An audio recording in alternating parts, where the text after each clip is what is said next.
Welcome to Daily Drive for Monday, March 16th, 2026. I'm Kellen Walker in Las Vegas. Today on the show, Trump's tariffs have cost automakers at least $35 billion since last year. China bans pop-out door handles and yoke steering wheels in new EV safety rules. And the FTC puts 97 dealership groups on notice about advertising practices. Plus, we'll hear from Bosch's Mohammad Fatouraie about how suppliers are dealing with changing EV projections. With this multi-lane approach or multi-energy platform, you can design a system that not only fits into the battery electric vehicles, but also it can be fit into the plug-in hybrid electric vehicles or hybrid electric vehicles. Let's run through all the news you need to know to keep up in the auto industry. Trump's tariffs have racked up at least a $35 billion tab for automakers since last year. That's according to an Automotive News analysis of financial reports. Toyota is getting hit the hardest, facing more than $9 billion in costs through this month. The Detroit 3 shelled out $6.5 billion last year alone. How much each company pays depends on where they build their cars and get their parts. A lot of automakers ate those costs at first, but now they're passing them along to buyers. We'll have more on this story in a minute with our own John Irwin. China is positioning itself as the world's new EV safety cop, and given the size of its market, the rest of the industry may have no choice but to follow along. After deadly fires trapped people inside Xiaomi EVs when pop-out door handles lost power, Beijing banned the sleek technology outright. Starting in 2027, new rules also nix yoke steering wheels and require good old-fashioned physical buttons for turn signals and hazards. No more hunting through touchscreens. Here's why it matters. According to the China Passenger Car Association, China controls 68% of global EV sales. That kind of market power means when Beijing sets standards, automakers worldwide pay attention. What happens there matters everywhere. Europe and North America are already reviewing similar safety concerns, including Tesla's door handles. And the Federal Trade Commission is putting 97 dealership groups on notice about their advertising practices. The agency says advertised prices need to include all required fees, except for government charges like taxes. That means no surprise add-ons at the end of the deal. The FTC flagged 6 practices it says are illegal. Things like advertising cars that don't exist or prices that only work if you finance through the dealer. Here's the catch. The letters say the agency is concerned these groups might be breaking the rules, but hasn't actually concluded they are. NADA says most dealers play by the rules. And those are today's headlines. For more on those stories, head over to autonews.com. Joining me now to talk more about how much President Trump's tariffs have cost automakers in the past year is our own John Irwin, who covers the supply chain as well as GM for us at Automotive News. John, welcome back to Daily Drive. Thanks for having me on.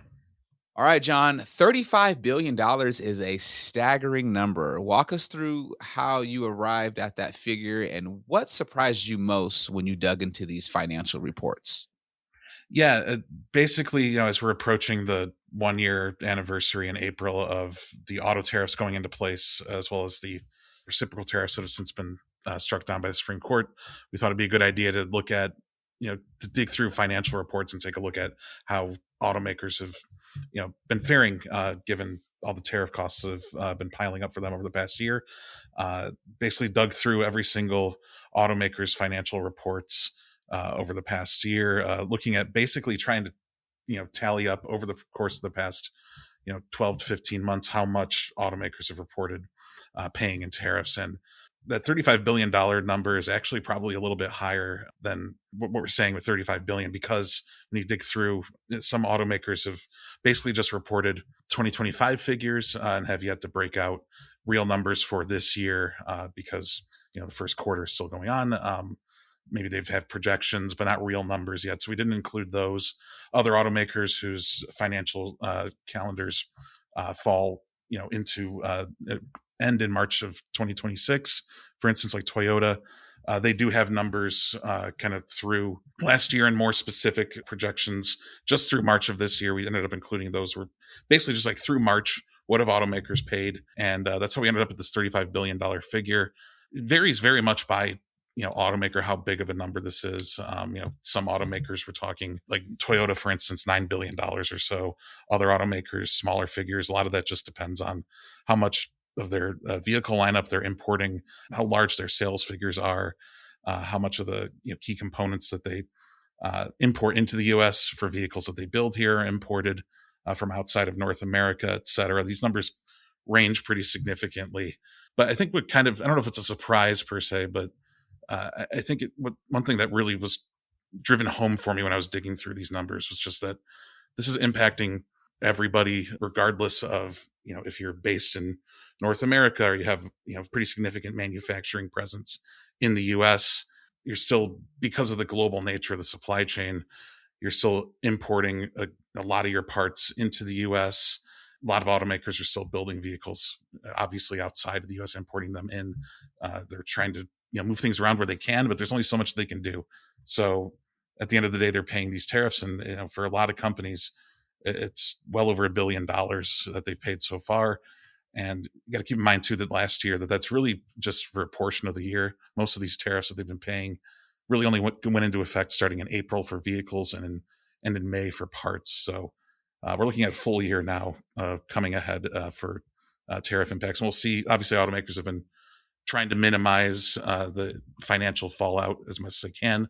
But, these tariffs are going to be here to stay, it appears, at least the auto tariffs. So we'll see what these numbers look like next year. And I'll be curious to see if the figures are higher or lower, how automakers have maybe shifted things around to try to minimize the impact as best they can. Well, as you mentioned, Toyota is bearing the brunt of this with over, $9 billion. But what is driving the disparity between Toyota and other automakers? Yeah, I think for Toyota, a lot of it just comes down to, how much of how many vehicles they sell in the U.S. and how many of them are imported. They do have a very significant presence in North America, obviously manufacturing, but a lot of the key components for those vehicles are still sourced from Japan or elsewhere. And those parts have a tariff attached to them. So I think it sort of reflects just the sheer size of Toyota. They're selling way more vehicles than most other automakers, importing a lot of them. And then when they're not importing them, they're importing some key parts. So at the end of the day, that figure ends up being, pretty significant. But Toyota at the same time, you could argue, despite those high costs, they've highlighted ways that they've tried to, minimize the impact that's had in their bottom lines. That's another thing that kind of stood out to me as I'm digging through these financial figures is that, for some automakers, especially some of the smaller, more niche ones, when you dig into like an Aston Martin, for instance, they're very explicit saying, Aston Martin's had all sorts of debt issues for years, but they weren't able to cut into that this year because of the tariffs that they had to pay. Whereas Toyota, it seems, at least not to minimize a $9 billion tariff hit at all, but they've made some moves to try to minimize the impact that'll have on their bottom line. We'll see coming up here, the end of their financial year is in the next couple of weeks, and we'll get an earnings report after that. But it appears like they might be able to weather that maybe a little better than some other automakers. But yeah, at the end of the day, it's $9 billion that they could have had elsewhere, but they had to account for. Just because of the global nature of the supply chain. Even if you have a lot of manufacturing facilities set up in the U.S., you're still importing, especially for a company like Toyota based in Japan. You're still importing a lot of those parts into the U.S. So, yeah, again, this is just something that these numbers keep adding up, and at the end of the day, it's just automakers trying to figure out how they can manage their supply chains, and a lot of those decisions can take a long time to implement. John Irwin, always insightful, my friend. Thank you so much for joining me. Thanks so much. Coming up next, Mohammad Fatouraie from Bosch talks about how suppliers are adapting to the tumultuous EV market. That's next on Daily Drive. Are you a dealer creating a workplace culture your employees are proud to be part of? Applications are now open for the 2026 Automotive News Best Dealerships to Work For program. This isn't just an award, it's a chance to get real insight into what's working at your dealership and where you can improve. And we've expanded the categories this year, recognizing everything from technician experience and leadership development to AI enablement and employee retention. The registration deadline is April 17th. Find out more and apply at autonews.com. Welcome back to Daily Drive. I'm Kellen Walker. The policy whiplash surrounding electric vehicles has left many suppliers scrambling. Companies tooled up and invested based on EV projections that ultimately didn't materialize, creating financial pressure across the industry. But some companies are able to navigate through the situation better than others, with help from deeper pockets and more diverse portfolios. Mohammad Fatouraie is director of the Engineering and Power Solutions Division at Bosch. He joined our own Molly Boygan on the latest episode of the Automotive News Shift podcast. Here's a piece of that conversation. It's been a very tumultuous couple of years up and down the automotive value chain, including different companies adapting to the changing projections around EV adoption. So, companies like Bosch tooled up and invested based on EV projections that ultimately didn't materialize. So how is Bosch dealing right now with the financial pressure of having made those investments now that the volumes haven't materialized? Of course, yes, as you mentioned, it has been some tumultuous years coming from the COVID disruptions into the supply chain and the geopolitical topics in Europe. Now we have some of the more immediate geopolitical topics in the Middle East, and it's all coming at the same time.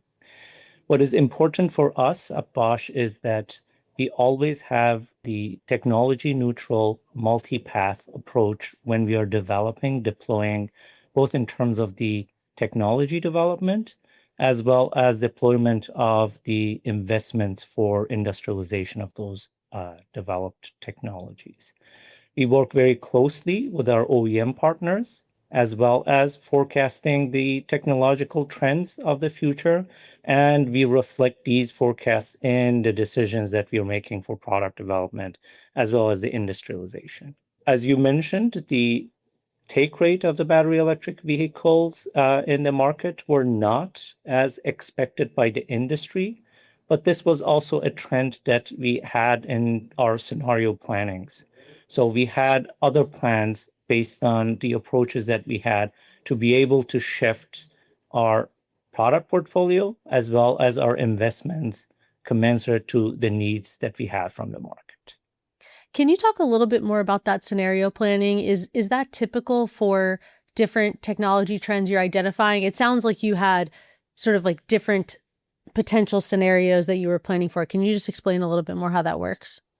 Yeah, so very specifically for the powertrain types that we are discussing, we have scenario planning that takes into consideration multiple factors coming from the consumer, coming from the regulatory perspective, economic development, as well as technology development that we have. And those scenarios are being updated regularly. This used to be annual, but now it's even more frequent scenarios that we have. And it has to be very clear. These are not forecasts or predictions. These are rather scenarios based on very concrete assumptions that we put behind these scenarios. Therefore, when we are making decisions, we are making the decisions based on the realization of those assumptions that we had for those scenarios. And that brings us a little bit more flexibility to shift from a scenario to another. How many scenarios is it typically? Are you able to say? I won't go to the details, but it is mainly three main scenarios, but there are some, let's say, sub scenarios of those or variants of those scenarios. Okay, got it. So let's say you've created this set of assumptions, as you said, that's governing three scenarios, and one of them at a certain point appears to be the most likely to materialize. Does that then impact your design of a particular component, or what happens once you realize one of the scenarios is appearing to take precedence over the others? Yeah, so exactly as you mentioned, as we discuss these scenarios, then the next level would be the trickling down of these scenarios into different divisions and different business units that are impacted, or the scenarios are reflecting their product portfolio.